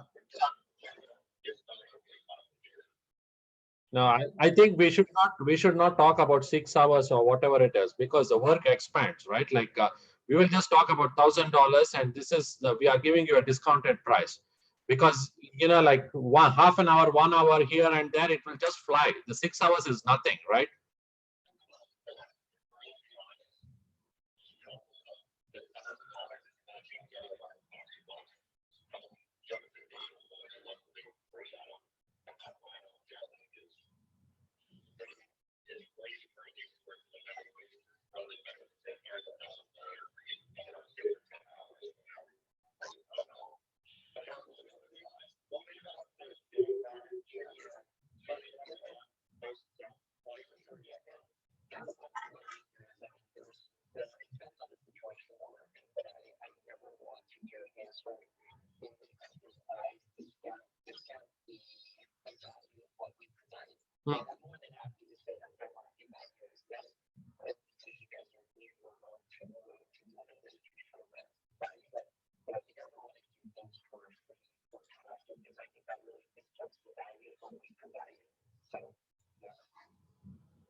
So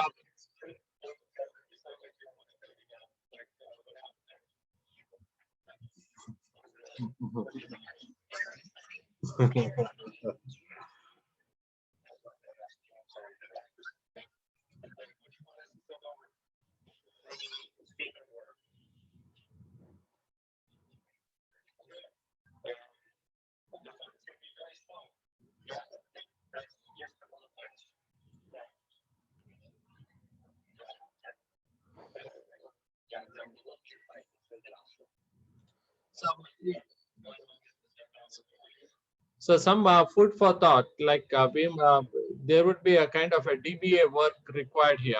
So is it launch? Jason and Brendan, do you have, or even Cash and Dorota, do you guys have those kind of skills in your team, or is it you're looking at us, DVP? Or Joel, you have that skills? No, you are only.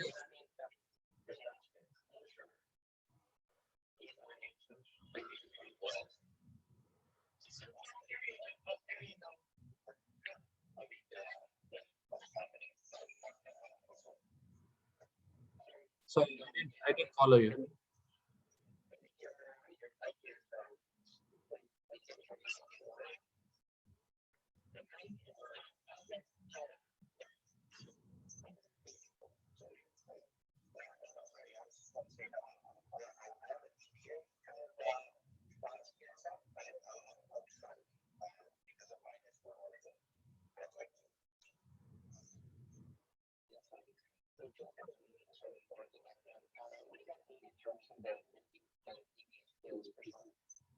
Yeah, you know, like with the pulling the queries and looking at where the bottleneck is and the tuning of those queries, the indexing, the keys, all those kind of assessment.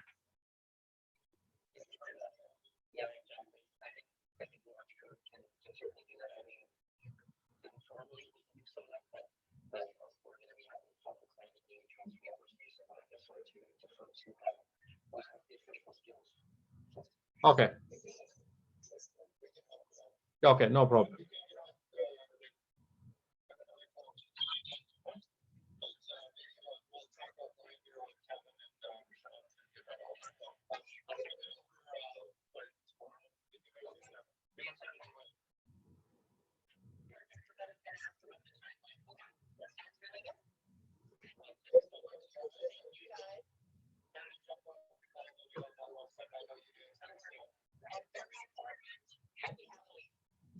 Okay, same here, guys.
2:32. 2:30 I'm done.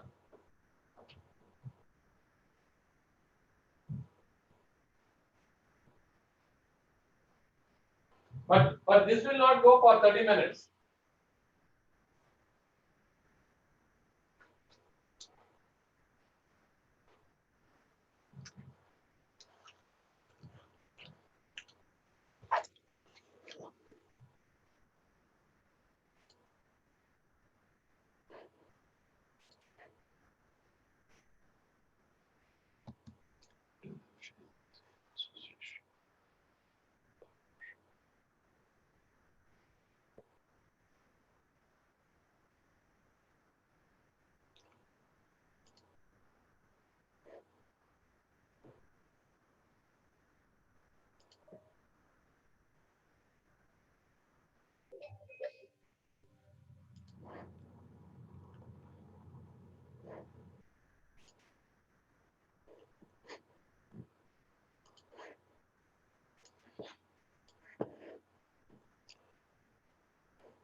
Hey, Pranav.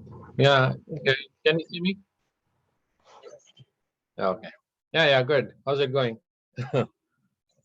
Okay, so but what's the time there? You're in London, right? It's 7:30? Oh, okay, good. Yeah, okay, good. No, I'm in Calgary. I'm on the western side. Yeah, we are in mountain time. Yeah. So 1 hour ahead of Pacific time, and 2 hours behind Toronto time. Yeah.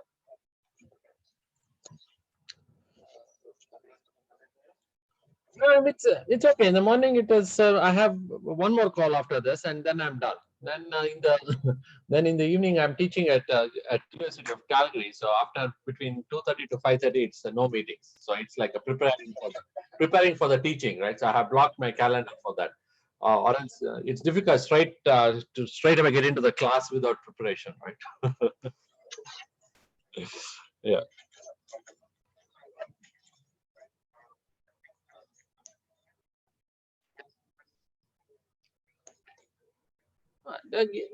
Like you just give me a quick overview of the background about this opportunity, and then we go from there. Yeah.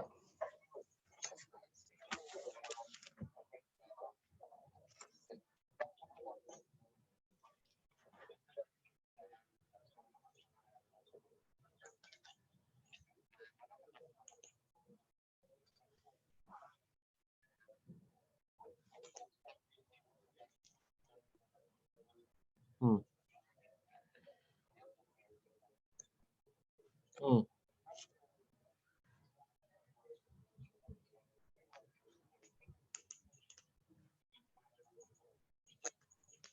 Hmm.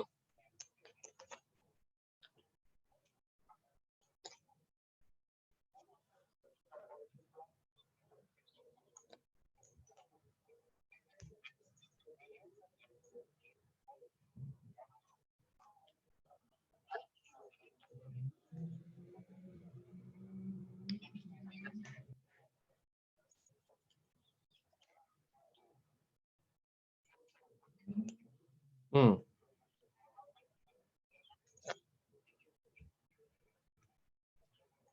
Okay.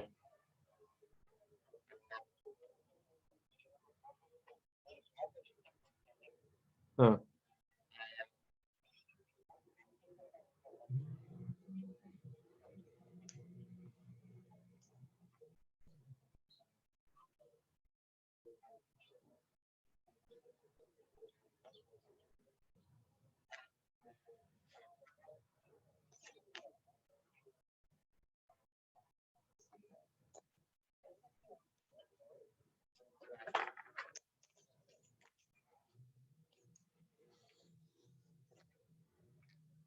Hmm.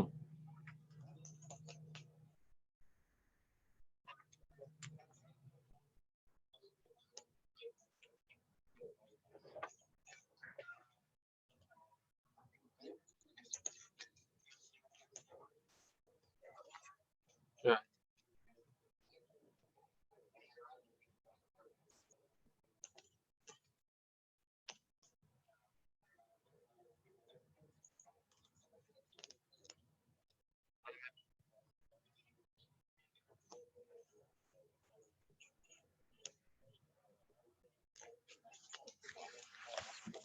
Hmm.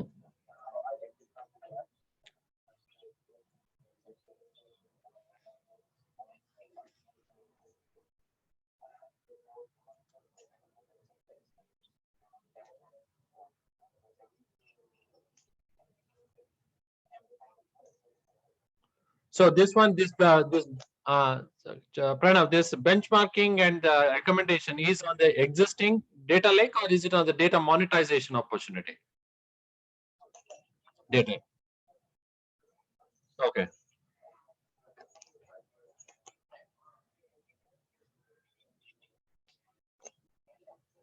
Okay.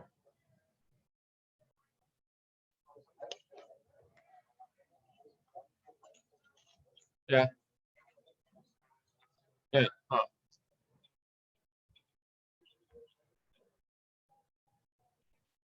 Okay. Good. So, what's who is this telecom operator? What's the name?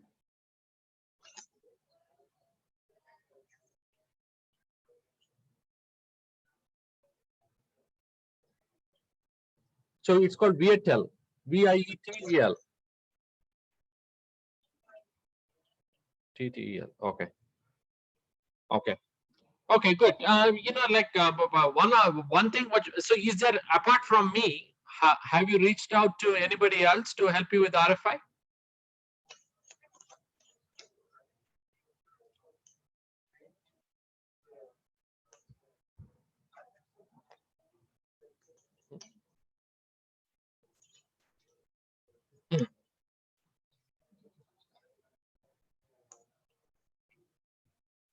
Okay.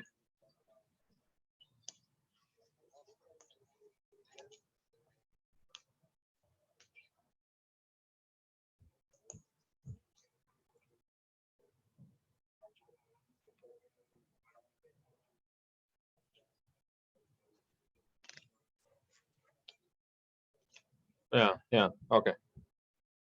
Okay. And the reason why I asked is, the RFI. Do you want to? Is it like a Word document response, or is there is there a template, or how do you want to respond to that RFI?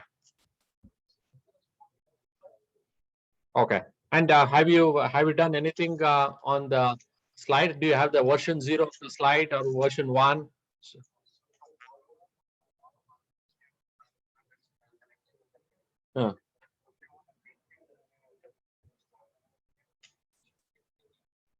Okay. Thinking about what we could do, Pranav, is if you want, I can join that meeting with the team which you have. Then once we have this kind of the first version of the slide deck, I can put my thoughts on it. Oh,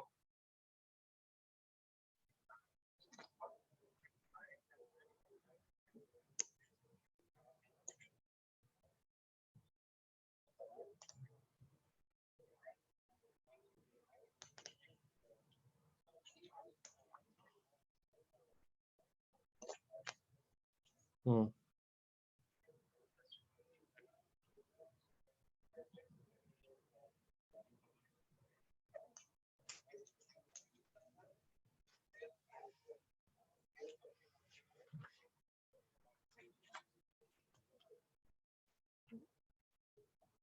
Okay. So did you attend that presentation Swapnil and I did on Thursday, Pranav, on data governance? Or you didn't? Okay. So what I can do is I can send that same slide deck because that's basically about the best practices for data governance, which we shared. Yeah, to take that and see whether that makes sense, and then we can use that as a baseline. If you say, hey Prashant, out of this 10 slides, 3 are okay, but I need a couple of more on this, then I can add on top of it, right?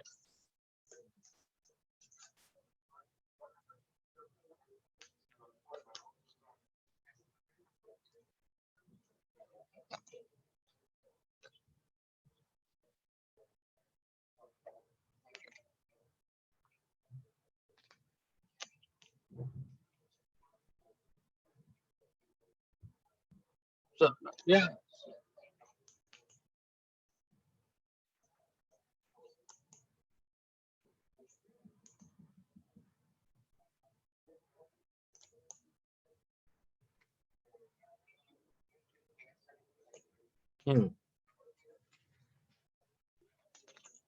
Okay. So in that PPT itself, though in the presentation, Swapnil and I, we didn't talk about it, but there were 2 slides, which were one was on retail, and other one was on the oil and gas. But I'll add one more slide on top of it, which is on for a telecom, which is Bell Mobility, which is Canada's biggest telecom company, which will give that kind of relevancy as well.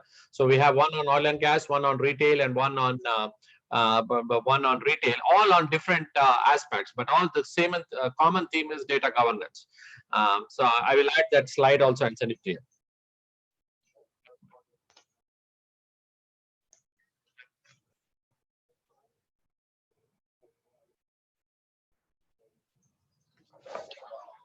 So tomorrow I think my calendar is relatively free. Yeah, it's pretty much free.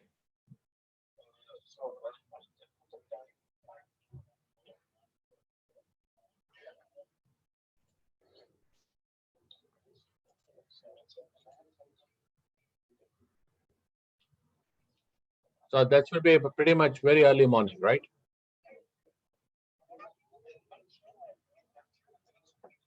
Yeah.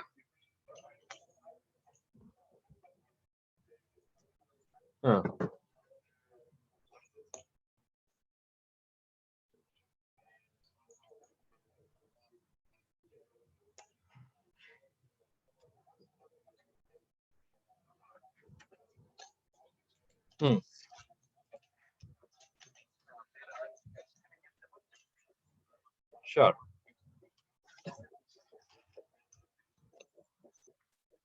Perfect.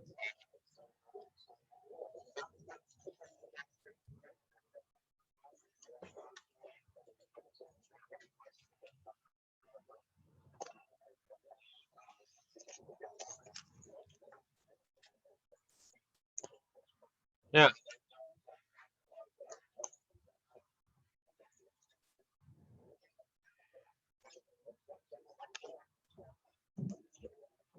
Sure.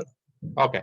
And if there is meetings with India, I think probably the best time is somewhere around 2 o'clock your time, which might be a little bit early for me, but it's okay. Like 6 a.m. for me, um, uh, uh, 6 a.m. or 7 a.m. Yeah, which could be 6 or 7 a.m. for me, and probably for India it must be 5:30 or 6, right? So, or India is 7:30 if it is 2 o'clock for you. Oh, okay, okay.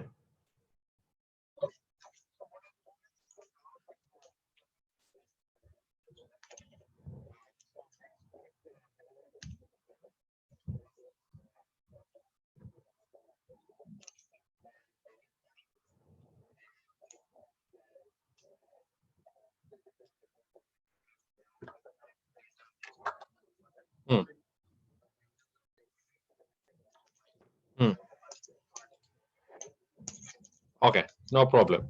Yeah. Okay.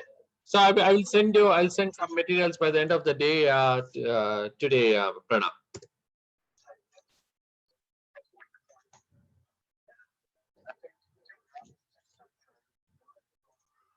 Correct.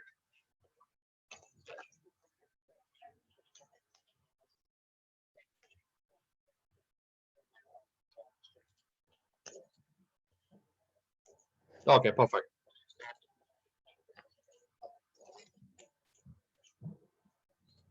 Okay. Okay. So sounds good. Yeah. So sounds good.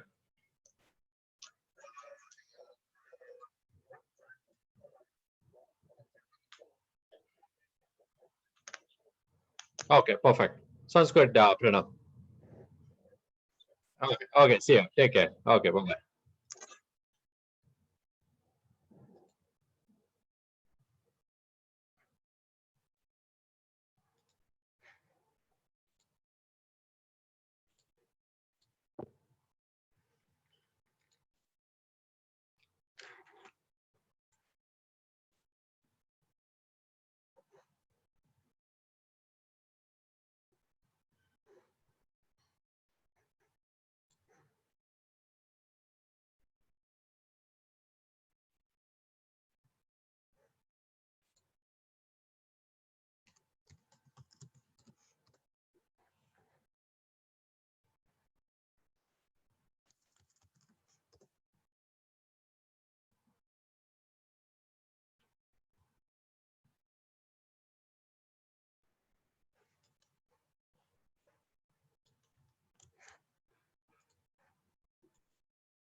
Hello, Prashant?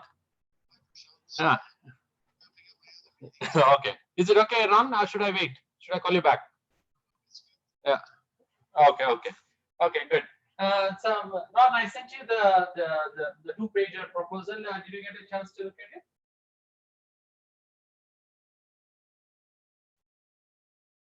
Okay.